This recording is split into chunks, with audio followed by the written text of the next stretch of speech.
Hello everyone and welcome back to another video. A quick recap of the other video that I did regarding the 80cc motorized engine kit that I strapped onto this bicycle. So as you can see, I have this back because the customer was complaining of an issue that the chain wasn't moving properly and the bike wouldn't start. So today we're going to fix it by using these tools. We got two types of grease that I will show in this video today. These are all the contents that I'm going to use today. And basically, I'm also going to show you what not to use when you want to clean your bike and when you want to maintain your bike, because 80cc engine kits are pretty hard to maintain. So you got to know how to do things before you got to know some stuff before you do things. So as you can see at first, alright, so one of the main problems that we can immediately identify is the chain being too loose. That's really bad. And the main problem is this tensioner.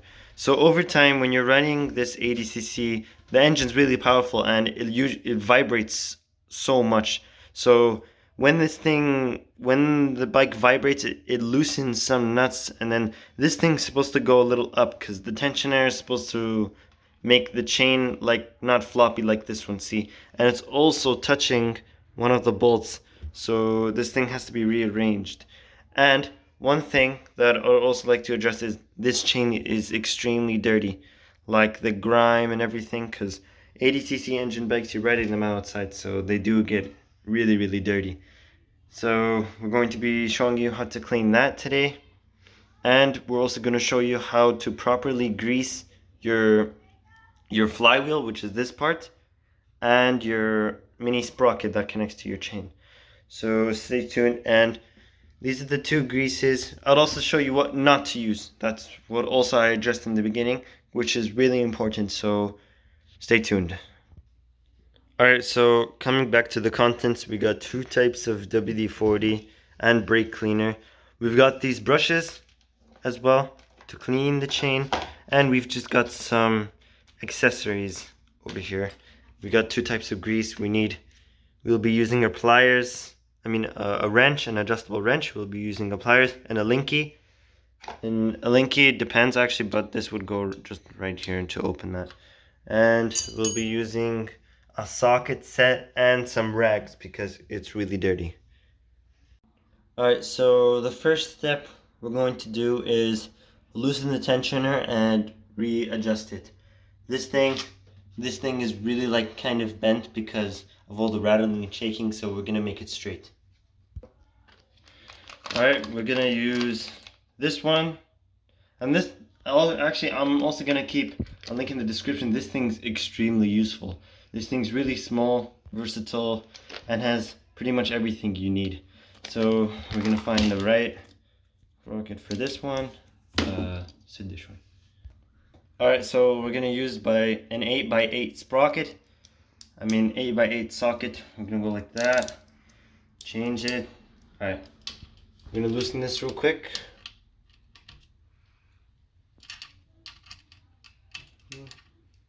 Pause. Alright, we're gonna use pliers to hold the nut from the back. And then we're gonna go. Alright, so we're gonna loosen this now.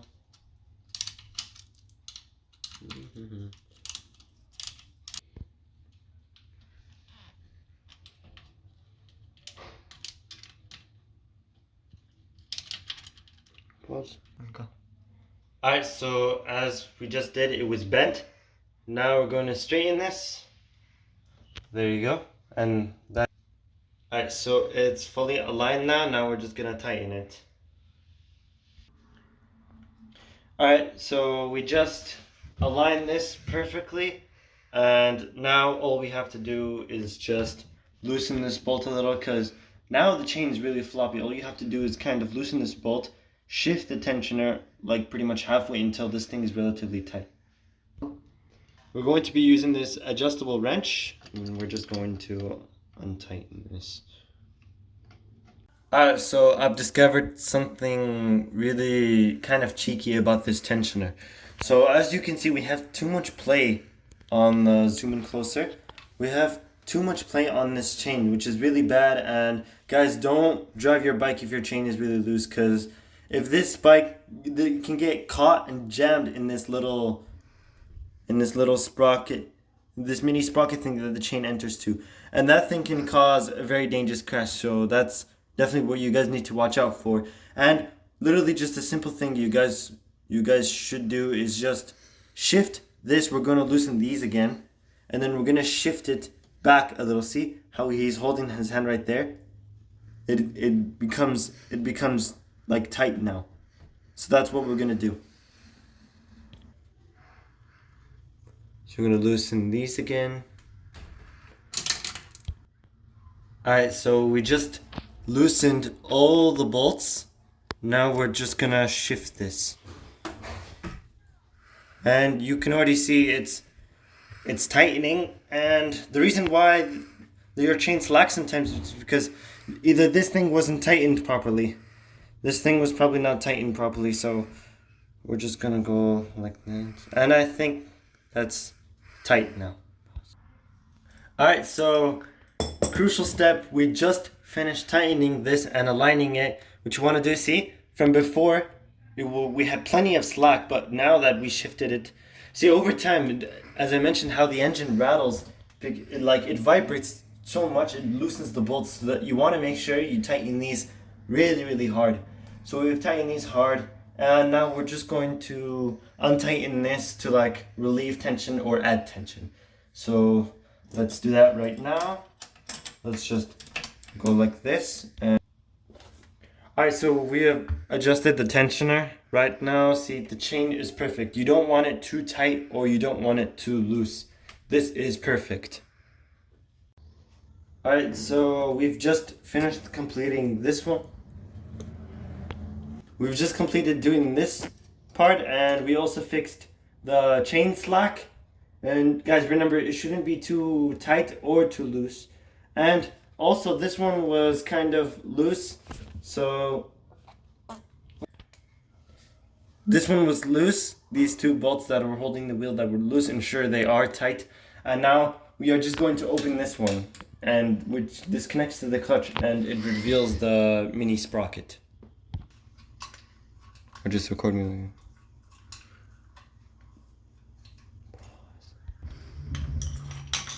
There you go. That is really dirty. We're going to fix that right now. So we just took, it comes with 3 screws. It's 3 screws that, the right one goes over here, that's the longest one. Then yeah, so.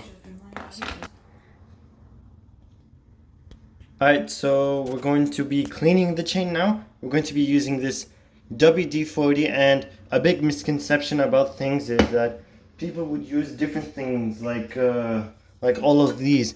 These ones you would want to avoid cleaning your chain, because gel lube, even though it literally says gel lube, this won't work for your bike. It'll literally attract more dirt and stuff.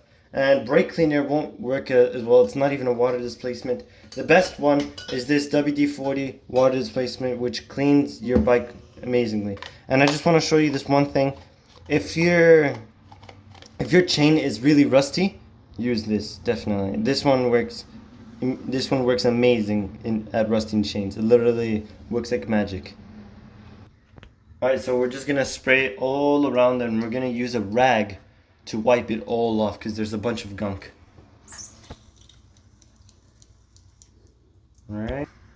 Alright, so we've just used WD-40 to take off all the grime and dirty stuff. As you can see, it's already dripping black stuff. That's really bad. So now we're just gonna wipe it all off. Alright, so we've just finished adding WD-40 and cleaned it off completely. Now it's really good and shiny. Now what we want to do now is use this lube. So now we got multi-purpose red grease. And another also people make wrong is use black grease instead. Black grease is intended for cars. Red grease is intended for bikes and stuff, and for chains. This is really heavy duty and really less viscous grease. Alright, so we're now done cleaning the entire chain now. The thing with lubing is kind of difficult. I mean, also because we're gonna improvise by using this. Like, this isn't a great option. So it's like red lube. It's multi-purpose, but it still works. It isn't a great option because it attracts dirt. So it attracts a lot of dirt. It's a dirt magnet, but also like what's intended is you have to use like oil. There's a specific type of uh, chain oil that you could use on it. So we're just gonna add this for now. So we're going to add thin layers on the top, just like this. And then you want to do this all around until your chain is fully lubed. Perfect. Each sprocket has a purpose, so just mind for that. So that's why we're all adding it from the top. Alright, so we're done lubing the entire bike. Now we're just gonna put the clutch back on.